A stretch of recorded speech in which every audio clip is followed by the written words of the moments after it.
HDFS 492 students. Welcome to your very first proposal draft section PowerPoint. There's going to be a lot of these and they'll follow a similar format. But here we're starting with agency information, which is one of the most straightforward sections in the grant proposal.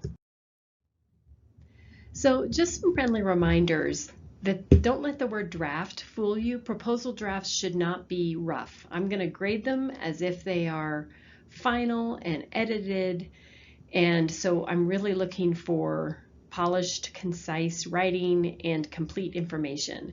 If you are still trying to track down a little bit of information, you could insert a placeholder like I've indicated on this slide.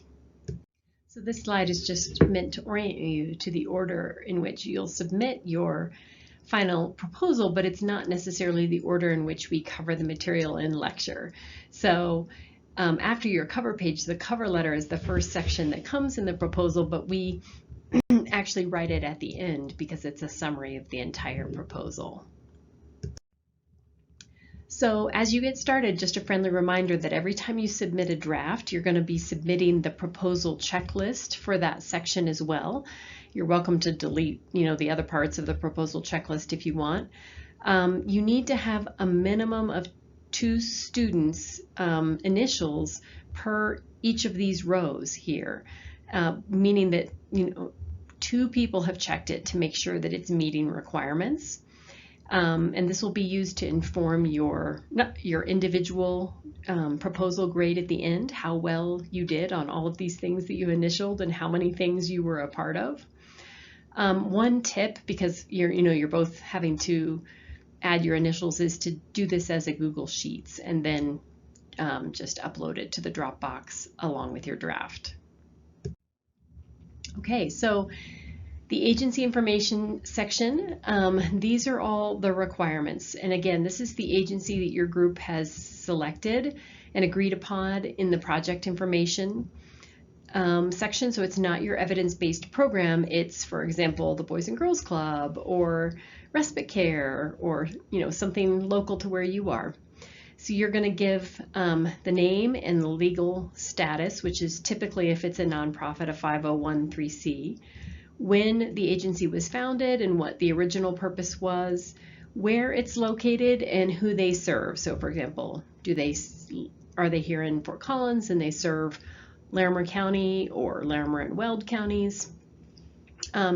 Go ahead and, instead of putting it in direct quotes, paraphrase the mission or values statement and then talk about the population who they serve.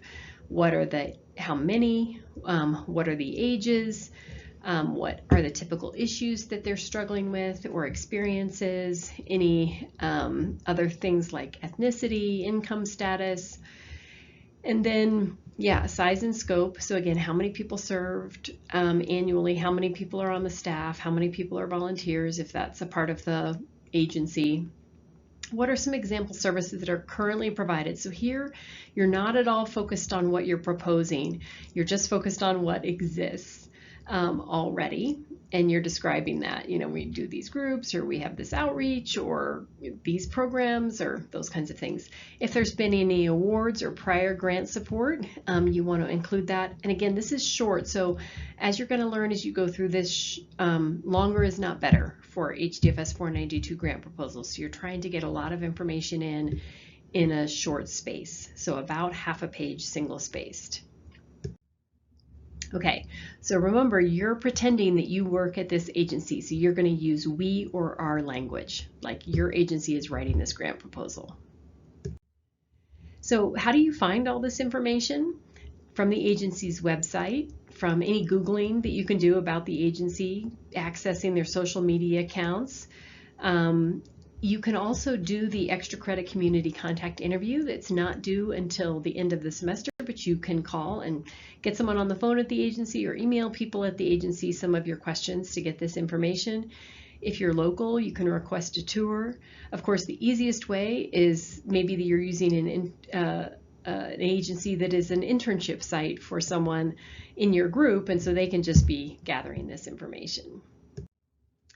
There's great resources for this online. The course workbook addresses how to explore this. The agency investigation worksheets that you've completed.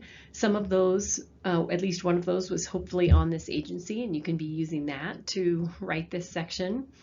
Sample proposals are always a great source for how to write a proposal section, and like I mentioned, the proposal checklist.